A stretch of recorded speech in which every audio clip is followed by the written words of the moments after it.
Chapter 10. How to fix a poll. By the beginning of 2014, it was apparent that Trump was seriously considering running for president, to my delight. As we prepared to make the announcement, a process I helped manage with microscopic precision, we ran into a bump in the road. The premise of Trump's candidacy would be that he was famous as a highly respected real estate developer and billionaire businessman. That was a central proposition, along with his celebrity and willingness to say and do things that were politically incorrect. But at the time, CNBC was conducting an online poll to determine the 25 most influential business people alive to celebrate the 25th anniversary of the network. Trump was one of the 200 businessmen listed as contenders. I learned about the poll when I received an email from the boss's assistant, Rona Graff, telling the staff of the Trump organization that the vote was being conducted and requesting everyone to click on the hyperlink and vote for Mr. Trump. In any other business, this would seem like a joke, the kind of thing David Brent would do on The Office, with the egomaniac boss looking like the self-aggrandizing fool he was. In Trumpland, however, this was not only perfectly normal, it was standard operating procedure. The two prime and co-equal imperatives of the company were to protect Trump, usually from himself, and to feed his insatiable ego. The CNBC poll seemed almost designed to challenge the self-regard of American business leaders. The criteria were a direct appeal or attack on the image of the 200 candidates nominated for the competition, a list that included well-known moguls like T. Boone Pickens and Oprah and Steve Jobs. The person must have been more than a good CEO, the rules said.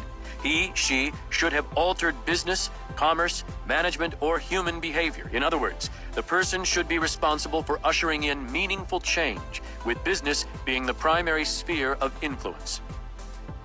The premise was irresistible to Trump. He would kill to win that competition, I knew, the second I read about the poll. I immediately voted on my desktop, and then I voted again on my tablet, followed by votes registered from both of my cell phones using 4 different IP addresses to disguise the multiple clicks. I figured if everyone in the company did the same thing, Trump would at least make the top 10. But when I looked at the results with the running totals available online, I discovered Trump was near the bottom of the list, around 187 out of 200. Word around the office was that Trump wasn't happy. Pissed was the exact term, which was confirmed when one of his assistants brought a note from Trump to me. It was early in the morning, before most others had turned up for work, but Trump often woke before dawn, particularly if he was mad about something, as he frequently was. I was always an early bird myself, turning up before 8 most mornings, our shared habit of waking early, likely a function of our bond as teetotalers. The note consisted of a printout of the poll rankings with the humiliating place Trump occupied highlighted by a black Sharpie circle, and in the margin, in his distinctive, manic, all-uppercase handwriting, "See me ASAP." I entered Trump's office carrying a notepad and pen. "You want to see me, boss?" I asked. "Yeah," he said. "What can we do about this poll? I'm at the bottom of the fucking list. Check into this immediately and let me know." "Of course, boss. I'm on it," I said. This was the kind of project Trump assigned to me. Trump didn't say what he wanted me to do because he didn't have to. I knew immediately he wanted me to find a way to put the fix on the poll to increase his ranking. This wouldn't involve attracting more voters or trying to convince others that Trump fit the criteria, because the people answering the poll obviously didn't think he was the best candidate. To the contrary, the vote made him look ridiculous. But Trump knew he could count on me to figure out a way to cheat. A reality I take no pride in admitting. Back in my office, I called my friend John Gauger, the Chief Information Officer at Liberty University. I met John in 2012 when Trump had been invited by Jerry Falwell Jr. to address the school, and I'd accompanied him to Virginia. John also had a side business called Redfinch Solutions LLC, which provided services for search engine optimization and internet reputational management. John was younger than me, in his early 30s, and I knew from past experience that he was a flexible thinker when it came to issues like the one I was confronting on Trump's behalf. "Do me a favor," I said, sending him a link to the CNBC site. "Check into this online poll for me. The boss is unhappy with his current standing, and I need to know if there's something we can do." Gauger asked for half an hour, promising he'd work on a solution. I went back to Trump's office to give him an update, knowing that if something was eating at him, and the poll clearly was, he wanted to be constantly updated. I told him I had a technology consultant looking for solutions. Get it done, he growled. When Gauger called back, he had a plan. Try to follow me on this, Gauger said, rattling off a bunch of numbers and tech terms that made no sense to me. Stop, I said, please, in English. I can do this very easily, John said. The algorithmic code they're using is very basic. My team and I have already cracked it. We can manipulate the voting by inserting IP addresses casting votes for Mr. Trump based on the overall number of total votes, so the votes aren't visible. That way, we will be totally undetected while we move Mr. Trump higher in the rankings. But we need to buy IP addresses since we don't own enough to make a dent in the rankings. At the same time, we'll perfect the algorithm to ensure a seamless strategy. How much does all that cost? I asked. They aren't expensive, Gauger said. It depends on how many we buy. Let's purchase 100,000 and see how that moves the needle. It'll cost $7,500.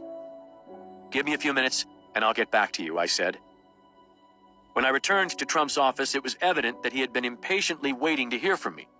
When he wanted something done, he wanted it done yesterday, I knew. And what could be more important than fostering his reputation as a transcendental business figure and tycoon? What do you have for me? Trump asked. Good news, I said. A friend of mine has already cracked the algorithm being used by the polling company. Now we need to insert votes favorable to you. Really? Trump asked. Can we get caught? Not according to my friend. What we need to do is purchase IP addresses. It'll cost $7,500. We will need more, but that will give us a gauge on getting the job done. Wow, Trump said. Go do it. I want to be number one. Boss, you don't want to be number one, I said. That will potentially attract unwanted attention. Let's go for, say, number 9. Then you're in the top 10. Good, Trump said, looking very pleased that he was going to be able to manipulate the poll. All morning, I obsessively checked the poll results as Trump's ranking began to rise. I was supposed to wait until 3 in the afternoon to check in with John Gauger, but I couldn't stand the suspense as I watched Trump rise into the top 30. I had other projects that I was working on, actual business matters that weren't purely throwing red meat at the caged tiger-like ego of Donald J. Trump. But when I went to see the boss on an unrelated and actually consequential subject, I discovered that he too was fixated on the CNBC poll. How are we doing? Trump asked, without having to specify what he meant. We're at number 29 and climbing, I said. I have a status call with my friend at 3. I will update you then. Man, your friend is great, Trump said. Who is he? You don't want to know, I said. It's better that you don't even know his name. Let's just call it plausible deniability if something happens. Something could happen? Trump asked, now alarmed. I thought you said it was undetectable. It is, I said. But even if there's a 1% chance that something happens, you are able to truthfully state that you don't know who was involved. Good, said Trump. But one day, you'll tell me who it is. Sure, boss, I said. When 3 rolled around, Trump was still gradually but inexorably rising in the rankings. I called Gauger excitedly. Holy shit, I said. Trump is at 20. It won't be moving much more tonight, he said. We've been tracking the voting quantity over the day and it really slowed a lot. So we need to start again when the level of activity increases.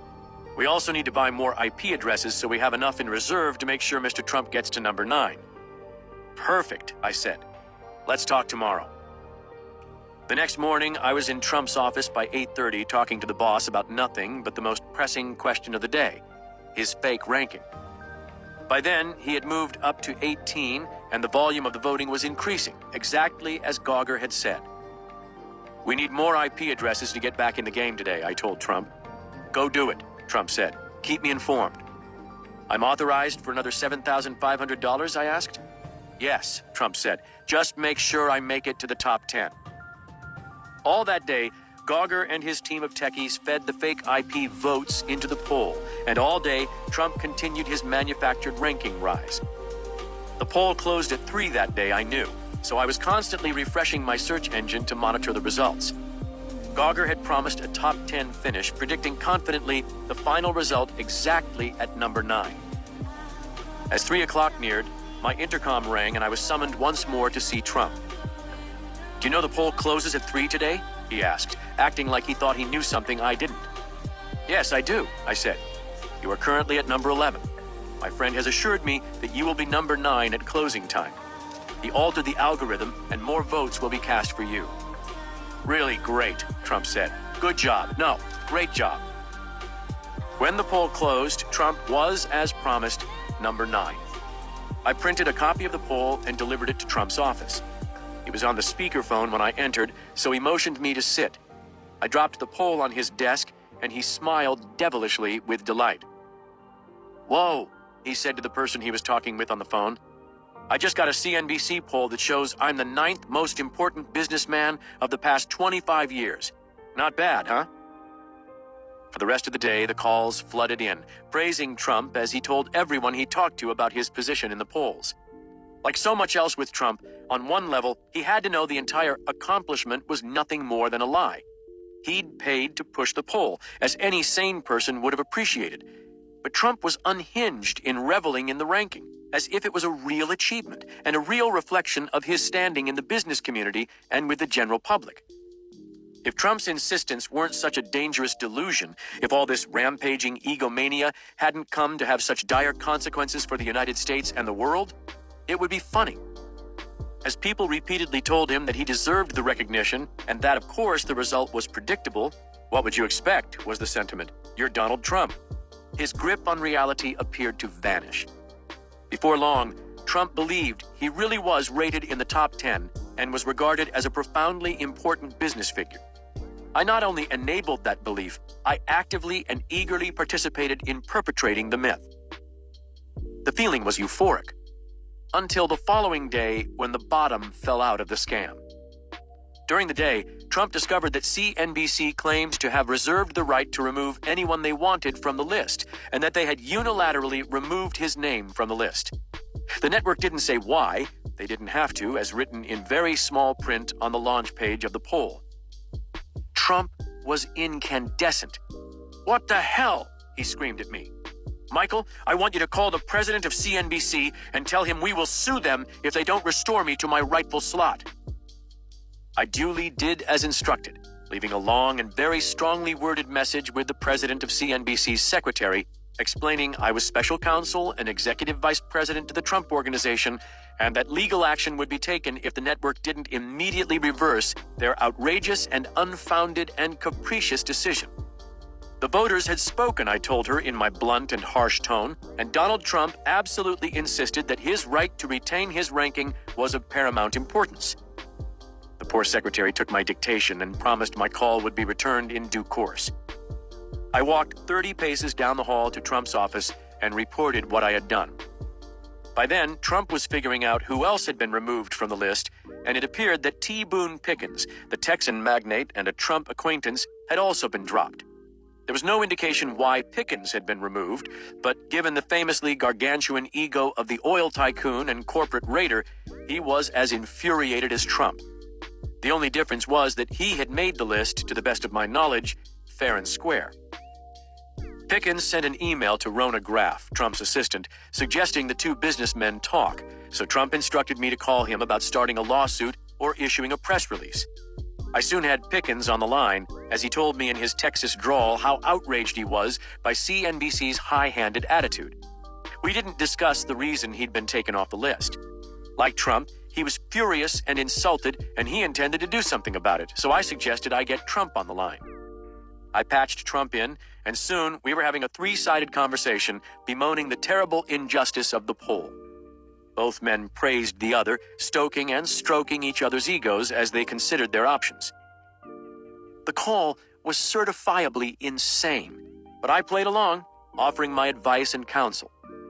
A lawsuit would be expensive, it was agreed, without adding that the likely outcome would be the discovery of the fraud and the humiliation of their ego trips being exposed to the public. That was a story I knew my journalist connections would eat up. Nothing was quite as exciting for the press as stories revealing the egomania of self-aggrandizing rich white men. After the Pickens call, I was summoned to Trump's office and instructed to call the reporters I knew to try to get them interested in a story about the terrible treatment Trump had received at the hands of CNBC.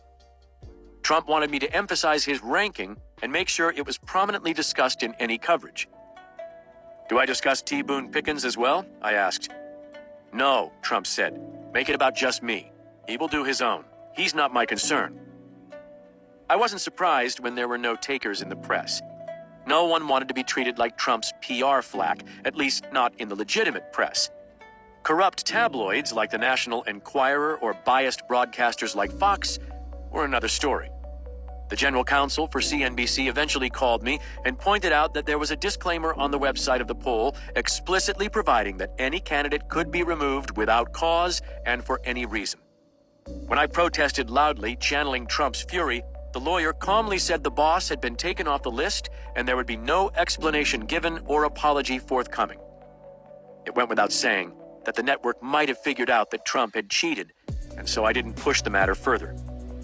In the end, the poll came and went and barely registered in the public consciousness.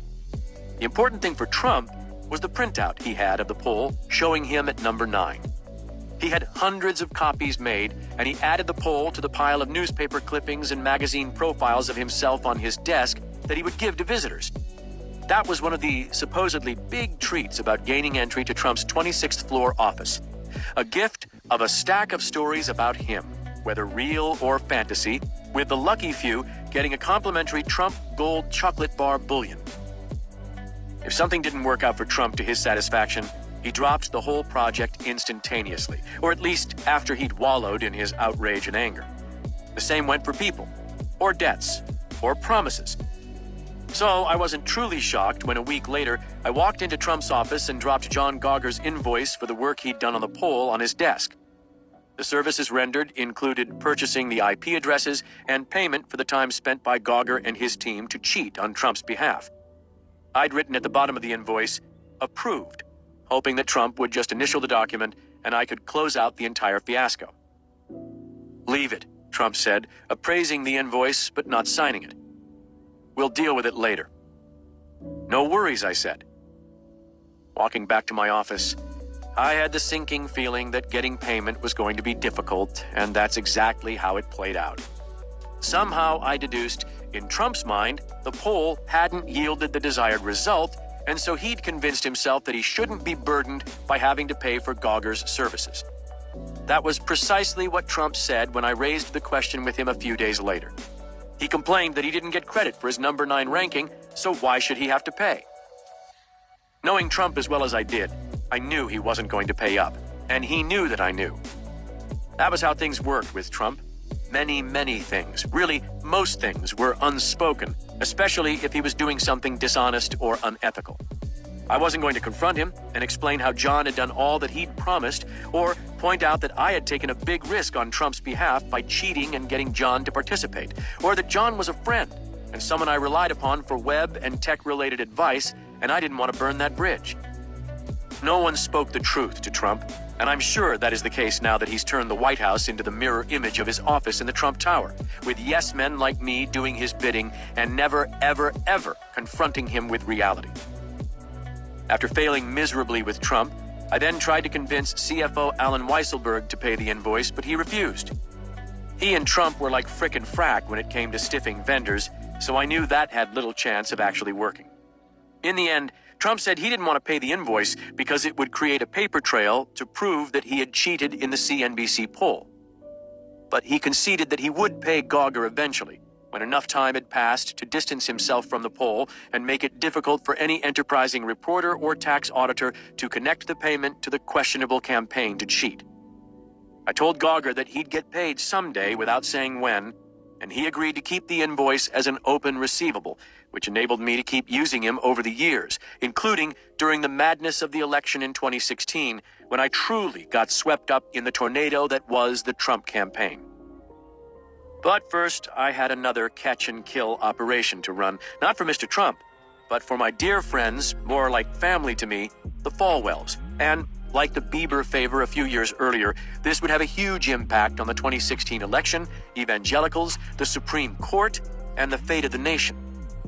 This situation began with a phone call, as so many did for me as a fixer, from Jerry Falwell Jr., telling me a story that stretched back years to a visit he and his wife had taken to Miami. They'd stayed at the 5-star Fontainebleau Hotel, and soaking up the sun, the pair had become friendly with a kid working at the pool. Jerry called him a pool boy. He said they'd stayed in touch with the pool boy and talked about helping him finance a business with an investment in real estate. Jerry didn't fill me in on all the details, only that a deal was never consummated and the relationship ended with hard feelings. The kid had filed a lawsuit, Jerry said, but that wasn't why he'd called me, as I knew. I wasn't the lawyer you called to help with litigation. I was the lawyer you called when you had a problem that needed to be solved or made to go away. By this time, I knew it had to be serious. The simple act of calling me to ask a favor was in itself like using up the favor, because he knew that if he asked me to do something for him, I would move heaven and earth to help. Since the laying of hands ceremony in 2011, I'd stayed in steady contact with the Falwells, meeting them for dinner when they were in New York. I knew their children and shared in family news as a close friend, much closer than Trump ever was to two of the most powerful evangelicals in the nation. "This is personal," Jerry said. "I will do everything I can for you," I vowed, and I meant it. Jerry continued in a sheepish voice that somehow the pool boy had come into possession of photographs he'd taken on his phone. He said the photos weren't pornographic or anything like that, but they were embarrassing. He said that he and his wife Becky had purchased a new tractor for their farm, and Mrs. Falwell had started to pose for portraits as she climbed onto the hood of the tractor. One thing led to another, Jerry said, now speaking like a man who knows he did something stupid that he regrets, but he had to just own up to it and get it out. Becky had started to pose for photos with her top open a little bit, and then a lot, and then the top came off, and then the bra, and soon she was vamping like a softcore MILF. Pausing as if to say, I know, Jerry said that the terrible thing was that the pool boy was now threatening to shop the photographs to publications as a way to pressure the Falwells to settle the lawsuit on favorable terms. They had no idea how he'd managed to get the photos, Jerry said, although he had to have figured out a way to get into his phone, I surmised. The problem was that the Falwells had multiple children, which would make the release of the images mortifying, but their livelihoods also centered around their religious beliefs and reputations. If Becky Falwell was seen half-naked by the students of Liberty University, let alone evangelicals all over the country, it would be an unmitigated disaster. Catch and kill, I thought, but in this case, it was just going to be kill. Send me a copy of all the pleadings and the contact information for this young man, I said. I won't call the pool boy. I'll talk to his lawyer. Becky is beside herself, Jerry said. She's afraid these images will be all over the internet. Relax, I said. Please tell Becky that I'm on it. This is personal to me as well. I will call you no later than tonight. The lawyer's name and contact information were in the pleadings online, so I called immediately. I asked if he was still representing the pool boy, and he said he was. I laid out the details of the situation in outline, including the conversations between the parties when the pool boy had menaced the Falwells, saying he'd release the raunchy pictures of Mrs. Falwell. Before the lawyer could speak, I went for the jugular. You are aware that his actions are tantamount to extortion, I said. I am going to ask you to contact him right now, ask him where the photos are, and if they are in his possession, he needs to turn them over to me and give me the names and contact information of anyone and everyone else who he showed the photographs to. I also need to know if he made any copies. Go now and do this, I continued, and call me right back. If I don't hear from you by 3 o'clock this afternoon, I will instruct the Falwells to contact the FBI and file a complaint. That won't be necessary, the lawyer replied.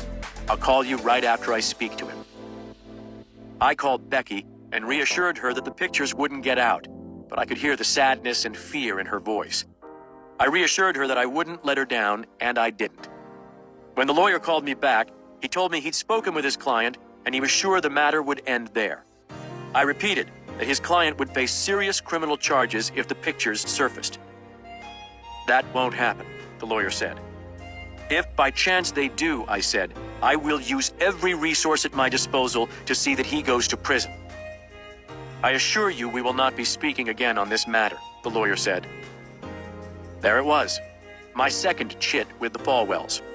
In good time, I would call in this favor, not for me, but for the boss, at a crucial moment on his journey to the presidency.